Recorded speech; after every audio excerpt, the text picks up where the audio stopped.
Om Swastiastu. Perkenalkan nama saya Toy Amanda dengan NIM 1813081005.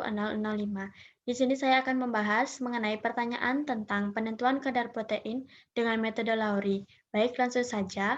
Yang pertama, jelaskan tujuan percobaan penentuan protein secara Lowry. Tujuan percobaan penentuan protein secara Lowry yaitu untuk menentukan kadar protein suatu bahan dengan menggunakan metode Lowry. Yang kedua, jelaskan prinsip kerja penentuan protein secara Lowry. Prinsip metode ini adalah menggunakan spektrofotometri sinar tampak karena terdapat kompleks berwarna yang dapat diamati pada panjang gelombang 500 sampai 700 nanometer, yang mana kompleks berwarna tersebut disebabkan oleh kompleks Cu2+ dalam suasana alkalis yang akan tereduksi menjadi Cu+.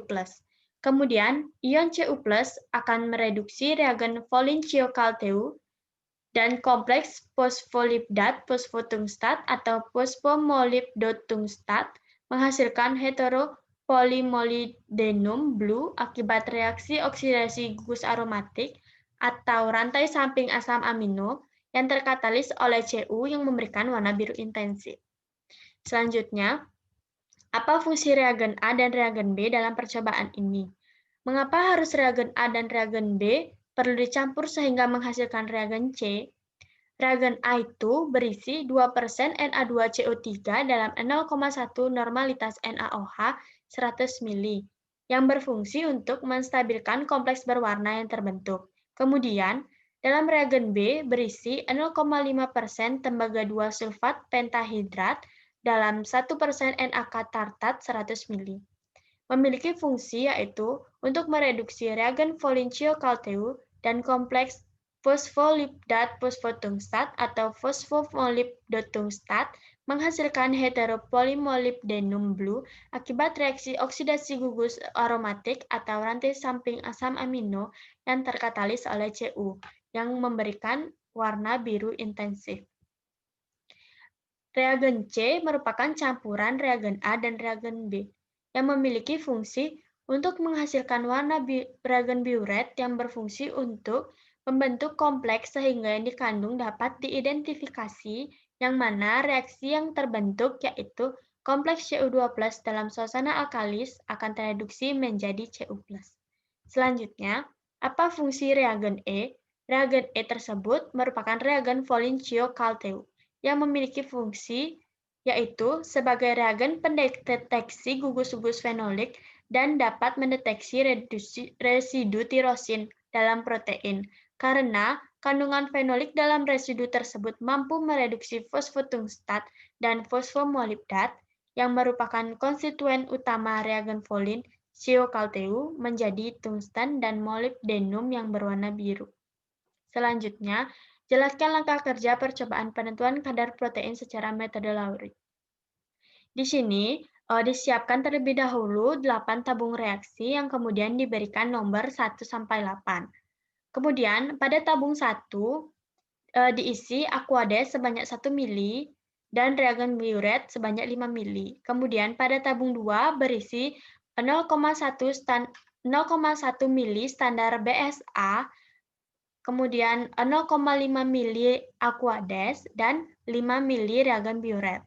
Pada tabung ketiga berisi 0,2 mili standar BSA, 0,8 mili aquades, dan 5 mili reagen biuret. Pada tabung 4 berisi 0, mili standar BSA, 0,6 mili aquades, dan 5 mili reagen biuret. Pada tabung 5 berisi 0,6 mili standar BSA, 0,4 mili aquades, dan 5 mili reagen biuret. Pada tabung 6 berisi 0,8 mili standar BSA, 0,2 mili aquades, dan 5 mili reagen biuret. Pada tabung 7 berisi 1,0 atau 1 mili standar BSA dan 5 mili reagen biuret. Dan pada tabung 8 berisi 0,1 mili standar protein, maksud saya 0,1 mili larutan sampel yaitu albumin telur, dan 0,9 mili aquades ditambah dengan 5 mili reagen biuret. Kemudian, masing-masing tabung tersebut diaduk hingga merata, yang kemudian diinkubasi selama 10 menit pada suhu kamar. Setelah dilakukan langkah kerja berikut, kemudian ditambahkan reagen fenol pada masing-masing tabung, yaitu sebanyak 0,5 mili. Setelah itu, diaduk segera hingga merata, kemudian diinkubasi selama 30 menit pada suhu kamar, kemudian absorbansi diukur. Selanjutnya, mengapa terjadi perubahan warna pada penambahan reagen pada protein? Jelaskan mengapa demikian. Penambahan reagen biuret pada protein menghasilkan warna ungu, yang menunjukkan bahwa protein yang diuji merupakan protein yang ikatan maksud saya bahwa protein yang diuji merupakan protein dengan ikatan tripeptida. Selanjutnya, reagen Folinsio-Calteu dapat mendeteksi residu protein atau tirosin karena kandungan fenolik dalam residu tirosin mampu mereduksi reagen fosfotungstat dan fosfomolibdat menjadi tungstat dan molibdenum yang berwarna biru. Kompleks CU protein yang dihasilkan oleh reagen biuret akan menyebabkan reduksi pula pada fosfotungstat dan fosfomolibdat dalam reagen Folinsio-Calteu.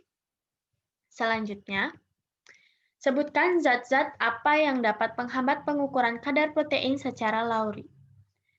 Beberapa zat yang bisa mengganggu penetapan kadar protein dengan metode lauri ini, diantaranya ada buffer, asam nukleat, gula atau karbohidrat, detergen, gliserol, trisin, EDTA, tris, senyawa-senyawa kalsium, maksud saya senyawa-senyawa kalium, sulfihidril, disulfida, fenolat, asam urat, guanin, santinin, magnesium, dan kalsium.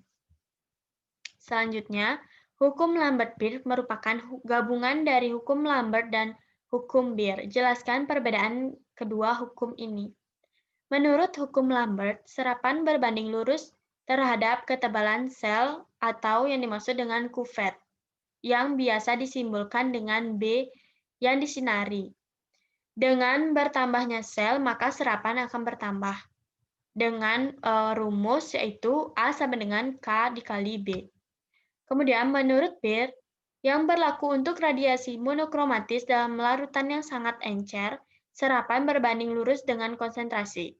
Dengan rumus yaitu A sama dengan K dikali C. Jika konsentrasi bertambah, jumlah molekul yang dilalui berkas sinar akan bertambah, sehingga serapan juga bertambah. Baik, selanjutnya. Reagen biuret dibuat dengan mencampurkan reagen A sebanyak 50 mili dan reagen B sebanyak 1 mili. Jelaskan yang pertama, mengapa larutan ini dibuat secara fresh. Yang kedua, mengapa perbandingannya 50A berbanding 1B. Larutan dibuat secara fresh agar larutan tersebut tidak mengalami oksidasi reduksi dan agar senyawa dalam larutan tersebut tidak mengandung zat-zat yang dapat menghambat proses saat dilakukan pengujian sehingga mendapatkan hasil yang optimal. Kemudian, perbandingannya dibuat 50A berbanding 1B karena agar tembaga 2 atau Cu2+ dapat mempercepat dalam pembentukan kompleks dengan ikatan peptida. Setelah kompleks ini terbentuk, larutan berubah dari warna biru menjadi warna ungu. Semakin dalam warna ungu, semakin banyak kompleks peptida tembaga yang terbentuk. Selanjutnya, larutan albumin telur dibuat dengan melarutkan 10 mili albumin telur ke dalam 90 mili Aquades.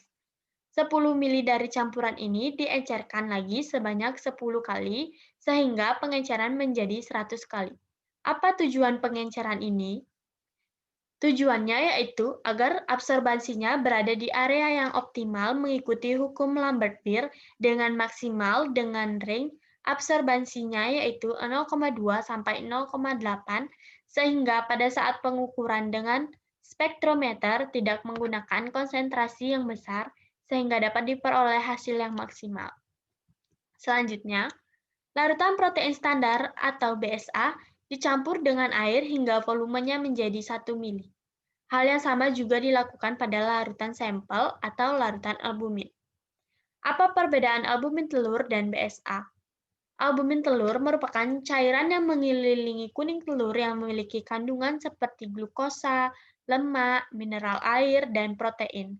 Sedangkan BSA atau bovine serum albumin merupakan protein sederhana yang berbentuk globular sebagai larutan standar protein, yaitu larutan pembanding karena memberikan tingkat keakuratan yang tinggi dalam menentukan kadar protein pada albumin telur. Selanjutnya, tujuan langkah ini, sebanyak 5 mili reagen biuret dimasukkan ke dalam masing-masing tabung yang berisi larutan standar sampel. Kemudian, campuran ini diinkubasi selama 10 menit pada suhu kamar. Tujuan langkah tersebut yaitu agar reaksi antara sampel dan larutan standar dengan reagen biuret dapat berlangsung sempurna, yang ditandai dengan perubahan warna larutan dari bening menjadi biru atau ungu, sehingga terbentuk senyawa kompleks biru atau ungu karena terbentuknya Cu2+ dengan asam amino pada larutan albumin.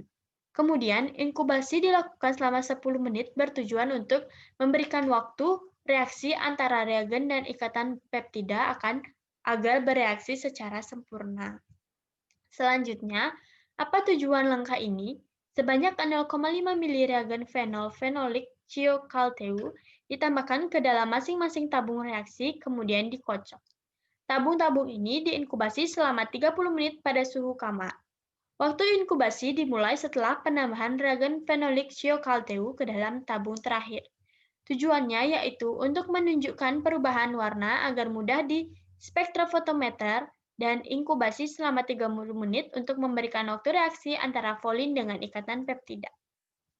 Selanjutnya, absorbansi dari masing-masing larutan tersebut diukur dengan spektronik 20+ dengan panjang gelombang 700 nanometer. Mengapa absorbansi diukur pada panjang gelombang 700 nanometer? Karena 700 nanometer merupakan panjang gelombang maksimum, yang mana karena pada kisaran panjang gelombang tersebut akan muncul puncak yang menunjukkan kadar protein dalam konsentrasi rendah karena pengenceran. Dan penggunaan panjang gelombang maksimum ini bertujuan untuk memperkecil kesalahan pengukuran karena semakin besar nilai absorbansinya, pengukuran cenderung konstan dan pengukuran berulang. Dan yang terakhir, apa perbedaan prinsip antara penentuan protein secara Keydal dengan metode Lowry? Prinsip kerja dari metode Keydal yaitu dalam kandungan protein terdapat kandungan nitrogen, yang mana kandungan nitrogen tersebut akan didestruksi oleh asam sulfat, sehingga pada metode Keydal dikatakan sebagai analis protein secara kasar. Sedangkan metode Lowry berdasarkan ikatan peptida, yang mana ikatan peptida tersebut akan bereaksi dengan tembaga atau Cu dan menghasilkan warna biru. Baik, sekian pembahasan tentang pertanyaan penentuan kadar protein dengan metode Lowry. Semoga dapat bermanfaat. Baik, saya tutup dengan terima kasih. Om Santi Santi Santi Om.